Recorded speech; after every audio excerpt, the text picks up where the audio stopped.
بسم اللہ الرحمن الرحیم۔ السلام علیکم دوستو۔ جدید علماء محققین نے یاجوج ماجوج کے متعلق ایک سائنسی نظریہ پیش کیا ہے جو قابل غور ہے۔ اس نظریے کے مطابق حضرت ذوالقرنین انسان نہیں بلکہ ایک فرشتے تھے، جیسا کہ روایتوں میں آتا ہے کہ ایک دفعہ حضرت علی نے ایک شخص کو یہ کہتے ہوئے سنا کہ وہ ذوالقرنین، جس پر آپ نے اسے غصے میں فرمایا، پیغمبروں کے نام پر اپنے نام رکھنا تم لوگوں کے لیے کافی نہیں جو اب ایک دوسرے کو فرشتوں کے ناموں سے پکار رہے ہو۔ ایک روایت میں یہ صاف ہوتا ہے کہ حضرت ذوالقرنین الیگزینڈر دی گریٹ یا سائرس نہیں، لوگ اسے ان دنیاوی بادشاہوں سے جوڑتے ہیں، بلکہ وہ ایک فرشتے تھے جو ایک مخصوص کام کے لیے مقرر کیے گئے تھے۔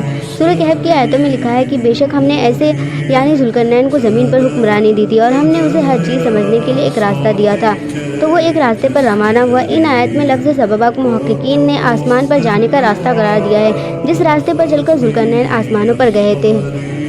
حضرت ذوالقرنین ایک ایسے مقام پر پہنچے تھے جہاں سورج کالے پانی میں ڈوب رہا تھا، جبکہ آج ہم جانتے ہیں کہ سورج غروب نہیں ہوتا بلکہ وہ بھی زمین کی طرح اپنے مدار پر گردش کرتا ہے۔ عین ممکن ہے کہ حضرت ذوالقرنین اس راستے پر چلتے ہوئے ایسی جگہ پہنچ گئے تھے جہاں سورج غروب ہو رہا تھا، جہاں سورج ایک کالے پانی میں ڈوب رہا تھا۔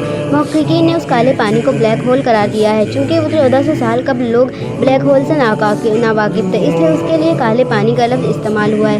حضرت ذوالقرنین کے تیسرے سفر کے متعلق یہ ذکر ہوا ہے کہ وہ ایک ایسے مقام پر پہنچے تھے جہاں دوست یعنی رکواٹ کے بیچ ایک قوم آباد تھے۔ اب ان دوست کے معنی قدیم مؤخرین نے پہاڑ لکھا ہے، لیکن جدید تعبیر میں اس پہاڑ نہیں بلکہ نیبولا قرار دیا جاتا ہے، کیونکہ فلکیات میں صد کے معنی کسی گیلیکسی کے گیس اور گرد غبار کا خطہ ہوتا ہے۔ یعنی تیسرے سفر میں حضرت ذوالقرنین ایک نیبولا کے دہانے پر پہنچ گئے تھے۔ عین ممکن ہے کہ وہاں آباد لوگ کوئی انسانی مخلوق نہیں بلکہ خلائی مخلوق یعنی ایلینز ہو، جنہوں نے حضرت ذوالقرنین سے یہ درخواست کی کہ وہ ایک بیریئر بنا دے تاکہ وہ یاجوج ماجوج سے محفوظ ہو جائے، جس کی دلیل ہے کہ اس آیت میں لفظ ارض ذکر ہوا ہے، جس کے معنی صرف زمین نہیں بلکہ کائنات میں موجود مختلف سیارے بھی ہوتے ہیں۔